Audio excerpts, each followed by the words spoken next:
ধানের শীষ তো এটা চাঁদাবাজির মার্কা, সন্ত্রাসী মার্কা। তুমি কি 11 দলীয় জোটকে ভোট দিবা নাকি চাঁদাবাজদের জোটকে? মদের বোতল নিয়ে, এটা কি বাংলা ছিল না ফরেন ছিল? এটা বাংলায় ছিল। আচ্ছা, জনপালসের হোস্ট হিসেবে আজকে আমি থাকবো না, আজকে থাকবে নাসিরউদ্দিন পাটোয়ারি ভাই এবং আজকে আমাদের গেস্ট থাকবে সর্বমিত্র চাকমা। তাদের মধ্যকার লড়াই বা তাদের মধ্যকার প্রশ্নোত্তর আমরা দেখি। কোনো লড়াই নাই তো। লড়াই নাই কেন? পাহাড় সমতল সব জায়গায় দাঁড়িপাল্লা এবং শাপলাকলি। থাকবে না। ধানের শীষ তো এটা চাঁদাবাজির মার্কা, সন্ত্রাসী মার্কা। এটা কিভাবে থাকবে? কোনো চাঁদাবাজি মার্কা বাংলাদেশে। যেদিন ধানের শীষ চাঁদাবাজি বাদ দিয়ে, সন্ত্রাসী কার্যক্রম বাদ দিয়ে, দখলদারিত্ব বাদ দিয়ে আসবে, সেদিন বাংলাদেশের মানুষ ভেবে দেখবে, তারপরে দেখা যাবে। আর এটা আমি আজকে বলেছিলাম, বুঝছো, সর্বমিত্র চাকরি এদিকে আসো, তোমার একটু কট খাওয়াই দিই। সেটা হলো তারেক রহমান আজকে একটা কথা বলছে, বুঝছো, সেটা হলো ডক্টর ইউনূস মানে তারেক রহমানের ভয় পায়। আমি বলছি সে একটা বেলুন, বুঝছো, এটা কোনো পারমাণবিক বোম না। তারেক যদি ইউনূস হলে একটা সুই নিয়ে যায়, এটাতে একটু খোঁচা দেয়, এটা ফুটে যাবে। কিন্তু তুমি কি মনে করো? আমার মনে করে না করে কিছু তারেক যায় আসে না, রহমানের ভয় বুঝছেন? পাও?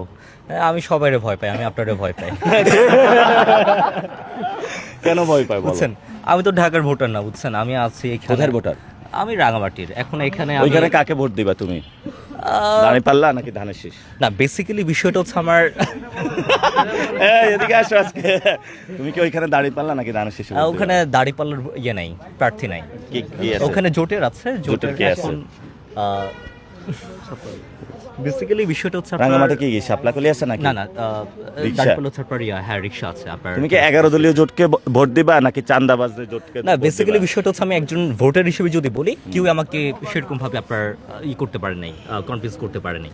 আমার পাহাড় নিয়ে যে ভাবনা, আমার সবকিছু নিয়ে ভাবনা, আমার দেশ নিয়ে ভাবনা, অ্যাজ ইউজুয়াল কোনো কথা নেই। সো আমি কেন আমার 1800 টাকা পাহাড় নিয়ে ভাবনা কেন তোমার? পাহাড় নিয়ে ভাবনা হচ্ছে আমি এডুকেশনটাকে বেশি আমি প্রায়োরিটি দিই।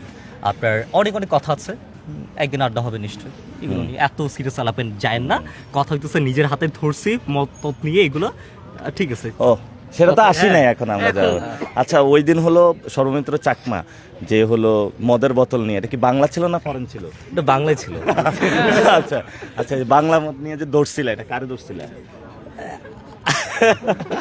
বেসিক্যালি বিষয়টা হচ্ছে পিলারে আমি জাস্ট আমার এক জুনিয়র দিয়ে হেঁটে যাচ্ছিলাম, তারপর পিলারের মাঝখান দিয়ে দেখি যে মানে একটা লাইট জ্বলতেছে, তাকাইলাম, দেখি যে লোকটা হাসে আমার দিকে তাকায়।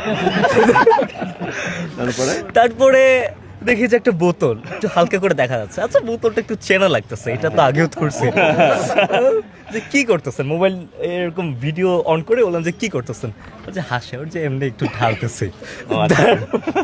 তারপর যুবদল, বিএনপি, এরকম ছাত্রদল, আর যে হ্যাঁ বলে যে আমি বিএনপির অমুক ইউনিটার। আচ্ছা ঠিক আছে, আসেন। আমি কেন ফোন দিছে? কেন কল দিচ্ছে সেটা আপনি নিজে জানেন, আমার থেকে কথা বের করে লাভ নাই, বুঝছেন? আপনিও জানেন, আমি জানি। ভয় পাইতেছে? ভয় তো পাইতেই হবে, অনেক কষ্ট করে আছি না ক্যাম্পাসে। এখন যদি আমার 2-3 বছর যদি অনার্স মাস্টার্স যদি শেষ করতে না পারি, কে কষ্ট দিচ্ছে? আহা, কে কষ্ট দিবে বলেন? প্রেমিকা নাকি অন্য কেউ? আপনি জানেন তো, আপনি তো আপনি উত্তর যেটা আমি শুনতে তো চান জানি না, আমি তো জানি না, উত্তর তুমি যেটা বলো। শুনতে চান ওটাই। মানে 12 তারিখের পরে কি হবে নিজের খেয়াল রাখেন, আমার নিজেরও খেয়াল রাখতে হবে নিজের, বুঝছেন? এত কথা 12 তারিখের পরে কিছুই হবে না। 12 তারিখের পরে সব চাঁদাবাজ বাংলাদেশ থেকে ওয়াশ আউট হবে। তাই পারবেন? পারবো, ওয়াই নট? ভরসা আছে। হ্যাঁ, ঠিক আছে। নতুন বাংলাদেশ Okay. হবে।